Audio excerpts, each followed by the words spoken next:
Hi students, good morning and welcome back to the channel. तो देखिए बच्चों, आज हम डिस्कस करने वाले हैं क्लास 12th फिजिक्स के पेपर पैटर्न फॉर 2024 एग्जाम को, जो आने वाले दिनों में कंडक्ट होने वाला है soft zone areas as well as hard zone areas of Jammu and Kashmir में। ठीक है, तो आप ऑलरेडी जानते हैं क्लास 12th फिजिक्स का जो थ्योरी पेपर आता है वो 70 का होता है और 30 मार्क्स के आपके प्रैक्टिकल होते हैं, 10 मार्क्स का इंटरनल और 20 मार्क्स का आपका एक्सटर्नल प्रैक्टिकल।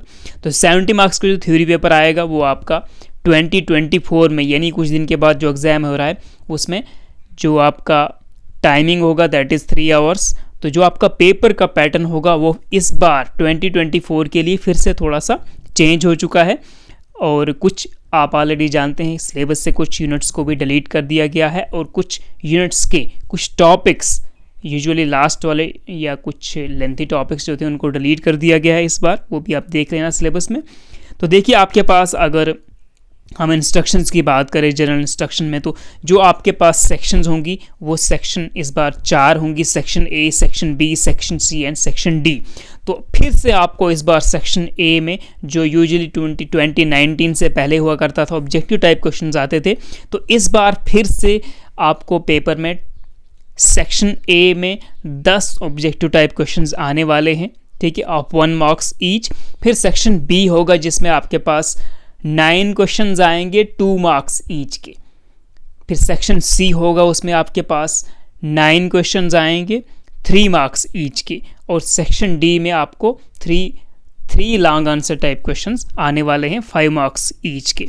ठीक है, तो मतलब आपके पास ऑब्जेक्टिव टाइप क्वेश्चंस हैं और उसके साथ में ही आपके पास 2-2 नंबर वाले 9 क्वेश्चन, यानी काफ़ी छोटे क्वेश्चंस। तो आपके पास नियरली 28 मार्क्स का काफ़ी एक अच्छा स्कोरिंग पार्ट आपको मिल जाता है सेक्शन ए और सेक्शन बी में। ठीक है, तो 10 ऑब्जेक्टिव टाइप क्वेश्चंस होंगे आपके पास और ये ऑब्जेक्टिव आपको हर यूनिट से आने वाले हैं, एक ऑब्जेक्टिव हर यूनिट से आएगा। ठीक है, आपके पास इस बार 9 यूनिट है सिलेबस में क्लास 12th फिजिक्स में, तो मतलब किसी यूनिट से 2 दे देंगे, बाकी से आपको सिंगल ऑब्जेक्टिव मिलने ही वाला है हर यूनिट से। ओके, उसके बाद 2-2 मार्क्स वाले जो क्वेश्चन है वो भी आपको हर यूनिट से आने वाले हैं, 3 मार्क्स भी हर यूनिट से आएंगे। और जो लॉन्ग आंसर टाइप क्वेश्चंस हैं वो आपको ऑलरेडी जानते हैं, यूनिट 1 से लॉन्ग आंसर टाइप क्वेश्चन आता है, फिर यूनिट से 3 से आ सकता है या 4 से, और कभी कभी वो यूनिट 3 से देता है लॉन्ग आंसर टाइप क्वेश्चन, या कभी कभी देगा यूनिट 4 से, और यूनिट 6 से भी आपको लॉन्ग आंसर टाइप क्वेश्चन मिलते ही हैं। यानी यूनिट 1 आपको इलेक्ट्रोस्टैटिक्स से आपको लॉन्ग आंसर टाइप क्वेश्चन आता है, 5 मार्क्स का वहाँ से आना ही आना है। Unit number 3 magnetic effect of current, या unit number 4 electromagnetic induction and alternating currents, वहाँ से भी आपको 5 मार्क्स का चढ़ने वाला है। और जो तीसरा 5 मार्क्स का क्वेश्चन होगा, third 5 marks question long answer type, that will be specially from optics. ठीक है, तो बाकी हर जगह से आपको 1 मार्क्स, 2 मार्क्स और 3 मार्क्स के क्वेश्चन मिलने वाले हैं हर यूनिट से। ओके, तो चलिए देखते हैं कि क्या जेके बॉस जो ऑप्शन इन्होंने ये इस टाइप का एक पैटर्न पेपर निकाला है, इसमें क्या क्या दिया हुआ है। तो सेक्शन ए में चलते हैं, जहाँ पर आपको देखिए ऑब्जेक्टिव टाइप क्वेश्चंस यहाँ पे दिख रहे हैं। इसने just simply magnitude of elementary charge लिखा हुआ है, या आपने क्वांटाइजेशन ऑफ चार्ज के टाइम पढ़ा होगा।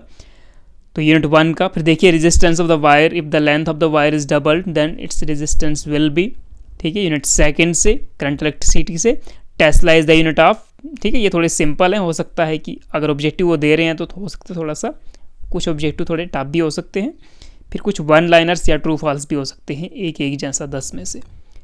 तो Tesla is the unit of, ये 3rd से आ गया यूनिट 3 से। Frequency of house hold supply in AC in India is unit number 4 से। Speed of electromagnetic waves is independent of unit number 5 से। फिर ऑप्टिक्स से होगा, देखिए डायरेक्शन पे आया हुआ है, जस्ट फॉर्मूला पूछा है इसने, कंडीशन फॉर फर्स्ट मिनिमा। ठीक है, डायरेक्शन से क्वेश्चन पूछा है, जस्ट फॉर्मूला फर्स्ट मिनिमा के लिए क्या कंडीशन है। तो ये ऑप्टिक्स से भी आ गया एक ऑब्जेक्टिव। उसी तरह इसने देखिए dual nature of matter and radiation से भी पूछा हुआ है, minimum energy required to remove an electron is called. ठीक है, क्या कहते हैं उसको। फिर उसके बाद ये आ गया यूनिट 7 से। फिर यूनिट 8 से देखिए इसने दिया हुआ है the momentum of photon is P, the corresponding wavelength is, हर कोई जानता है डी ब्रॉगली वेवलेंथ से आप इसको निकाल सकते हैं। ठीक है। तो फोटॉन का मोमेंटम दिया है इसने p स्मॉल p, तो वेवलेंथ क्या होगा, तो lambda is equal to h upon p का यूज़ करके आप निकाल सकते हैं। The source of energy of stars is, ठीक है। तो ये यूनिट नंबर 8 से आया हुआ है, एटम्स एंड न्यूक्लियाई यूनिट से। और यूनिट नंबर 9 जो है आपका,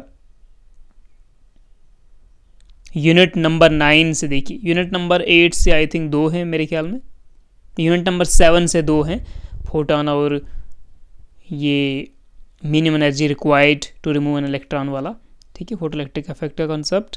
एंड यूनिट नंबर 9 जो है आपका सेमीकंडक्टर डिवाइसेस या सेमीकंडक्टर्स बोल दीजिए, तो वहाँ से आपका आया हुआ है ये फॉरवर्ड बाइस पे क्वेश्चन आया है कि विड्थ ऑफ डिप्लेशन लेयर जो है पीएन जंक्शन की वो डिक्रीज़ होती है, इंक्रीज़ होती है, क्या होता है फॉरवर्ड बाइस में, ठीक है, तो वो डिक्रीज़ होती है।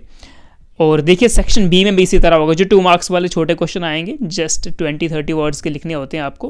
काफ़ी अच्छी चीज़ इनने की हुई है, लेंथी नहीं किया है पेपर को इस बार, अच्छा पैटर्न बनाया है। तो देखिए सेक्शन बी में फिर से वही होगा, हर यूनिट से आपको एक एक क्वेश्चन मिलने वाला है 2-2 नंबर का। कूलम्स फोर्स निकालना है अल्फा पार्टिकल्स के बीच में, कुछ डिस्टेंस सेपरेशन दिया है। फिर उसके बाद range of wavelength of the visible light 390 nanometre, calculate the corresponding frequency range, ठीक है। तो फ्रीक्वेंसी निकालनी बोलेगी ये आपको वेवलेंथ, तो ये ड्यूल नेचर ऑफ मैटर से आई थिंक दिया है, या हाँ, what do mean by the diffraction of light, ठीक है, ऑप्टिक्स का एक छोटा क्वेश्चन जस्ट। तो जो भी इंपॉर्टेंट क्वेश्चन लास्ट ईयर के पेपर्स में आए हुए हैं ना, सारे इंपॉर्टेंट क्वेश्चन, चाहे यूनिट 1, 2, 3, 4 कोई भी यूनिट हो, वही क्वेश्चंस रिपीट होने वाले हैं। 5 मार्क्स के जस्ट रिपीट होंगे, 3 मार्क्स के भी वही रिपीट होने वाले हैं। और 2 मार्क्स और 1 मार्क्स के जो क्वेश्चन है वो थोड़ा सा वो बिल्कुल बट सिंपल पेपर आने वाला है, बिल्कुल सिंपल पेपर आने वाला है। पेपर जो आपका होगा 50% 60% सिंपल पेपर होगा, फिर उसमें से जस्ट 1-2 ऑब्जेक्टिव और कुछ छोटे क्वेश्चन 2-3 मार्क्स वाले थोड़े से टफ हो सकते हैं। तो 15-20% जो पेपर है वो थोड़ा सा मुश्किल होगा, otherwise 85% of paper is simple, just small things आपको आने वाली हैं एग्जाम्स में, ठीक है। तो इस बार आपको इसी तरह प्रिपेयर रहना है फिजिक्स के एग्जाम के लिए, ओके, जो अपकमिंग डेज में होने वाला है इन सॉफ्ट जोन एरियाज और next month hard zone areas में, ठीक है। तो आई होप आप इसी तरह तैयारी करते रहेंगे। तो मिलेंगे नेक्स्ट वीडियो में, तब तक के लिए take care, bye bye, have a good day.